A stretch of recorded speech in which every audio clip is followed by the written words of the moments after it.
Welcome to the Future of Payroll and Workforce Management Insights by HR.com, your go-to resource for insights into payroll and workforce management.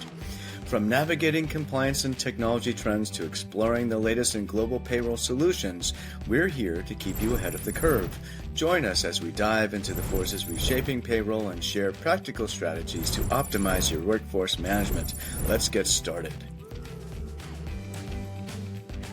Well, hello, everyone, and welcome to the latest episode of Future of Payroll and Workforce Management, a podcast here at HR.com, where I'm your host, Brent Skinner, and we are recording from the exhibitor floor, marketplace floor, one of those terms, here at PrismHR Live in Denver, Colorado at the Gaylord. Really cool place. Yeah.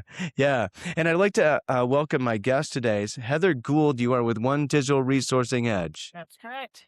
And Brent, thanks for having me today. I appreciate the invitation. And at Resourcing Edge, I am the EVP of Strategy, Growth, and Transformation. So I've been there a couple of years in that capacity. Fantastic. And I know that we have a lot to talk about today around your use of PrismHR and sort of the history of that and why you like it so much. And we're going to see where the conversation takes us. Yeah. But at the outset of all these episodes, I like to ask my guests, what got you into HCM and for you, professional employment organizations in particular? So my first career was in marketing, advertising, and brand strategist. I grew up in the agency world doing that for other companies. Back in 2009, I became acquainted with a company. They were actually looking for a website at the time. And I was working for a small design agency, and I became acquainted with the concept of PEO. And this company was a PEO in the Pacific Northwest, and they were looking for a website.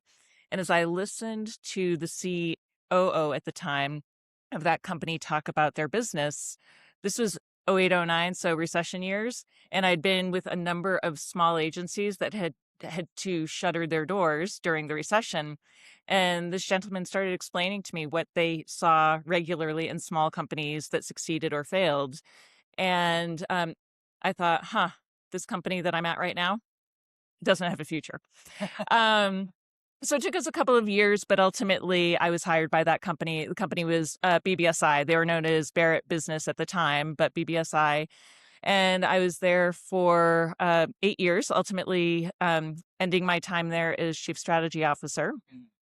And kind of fell in love with the business. And I should say at the time at BBSI, we were first HRP and then Prism's second largest client. So got to know the team at Prism really in their and our toddler years. Okay. And we kind of grew up together in a lot of ways. So some of the folks here I've known for 15 years probably, or close to 15 years. And so have really watched the company evolve.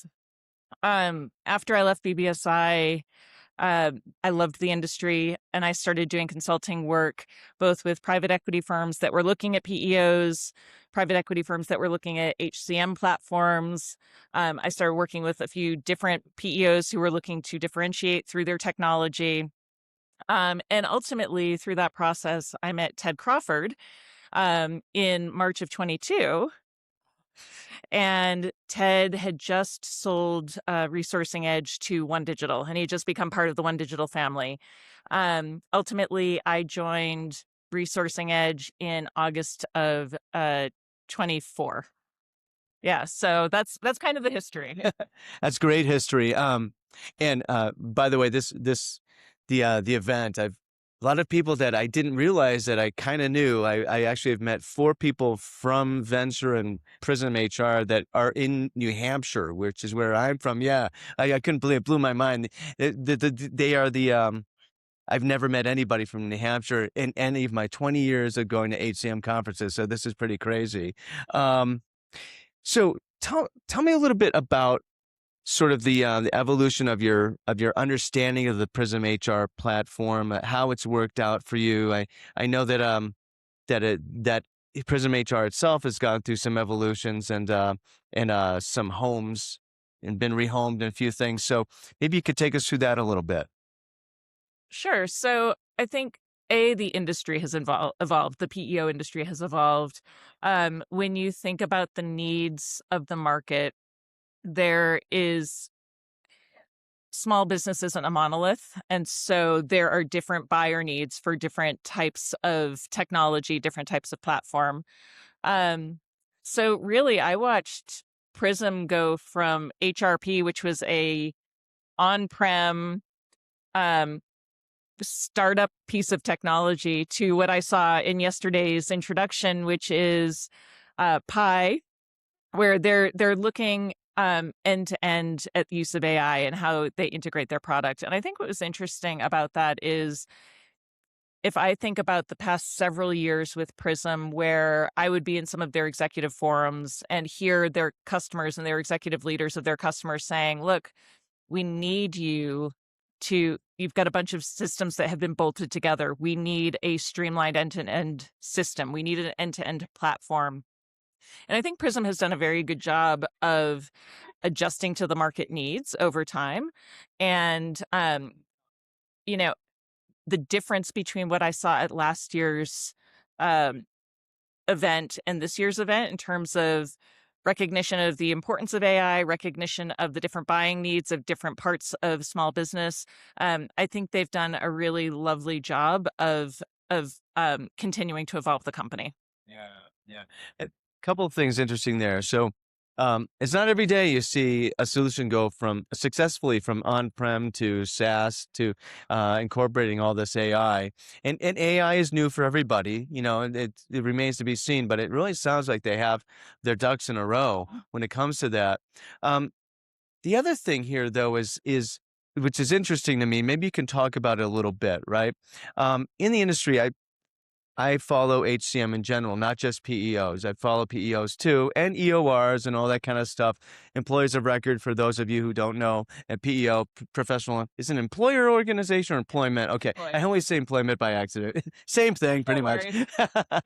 Anyway, there's been a move away from end-to-end suites for direct to employer use, like say I won't name them, but there's a bunch of big players out there that have an end-to-end HCM suite, and there's been a move away from using those. Like maybe they'll use those for core, like workforce management, payroll, benefits, maybe performance management, and then they'll branch out to something else for talent acquisition. They might even branch out to something else for workforce management. So there's that trend. But what I'm hearing, and maybe you can elaborate on this, what I'm hearing is that for the PEO industry, it makes more sense to have one platform from one provider.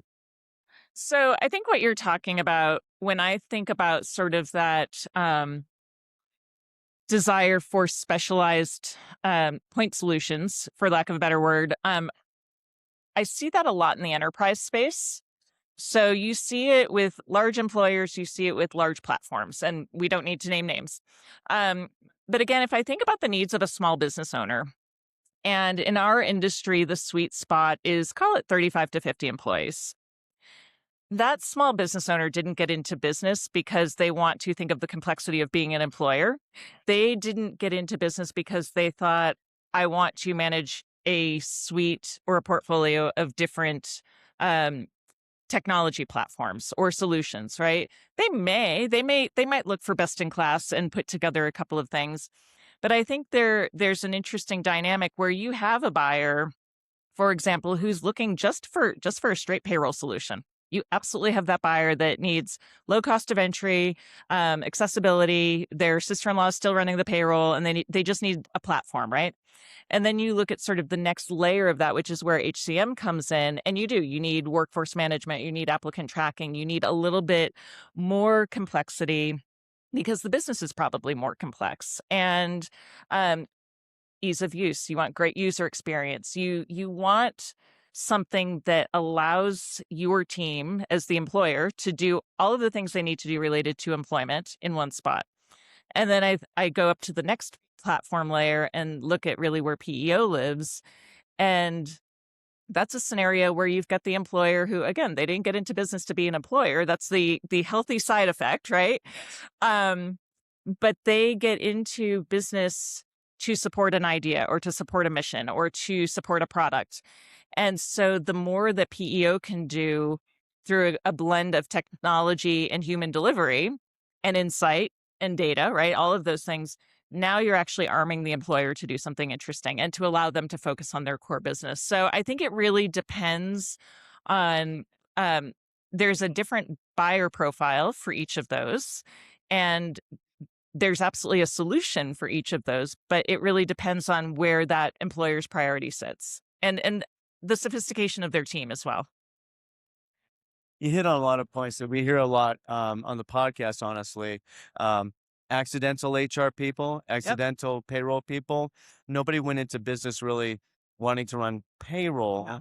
They understood that they had to pay their people, right? But and they're often, it gets to a point in a small business where they want to maybe even cry uncle. Hey, look, I'm having to do all these things and I'm not able to focus on my business. And so that's when it makes sense to kind of, well, at one point, just to kind of get a system, like a better system in place, they might be doing it manually or with something they just found on the side of the road of the internet one day, right, or whatever it is, Yeah. right? And then when they get to that level where they actually say, "Hey, we should just outsource this to a PEO," and then at some point they kind of evolve where they want to bring it in house again, or they get strategic. Sometimes. Okay, let's talk about that because that Yeah. was the next part I was going to mention or just ask you about is how, because we hear so much about strategic HR, strategic payroll, right?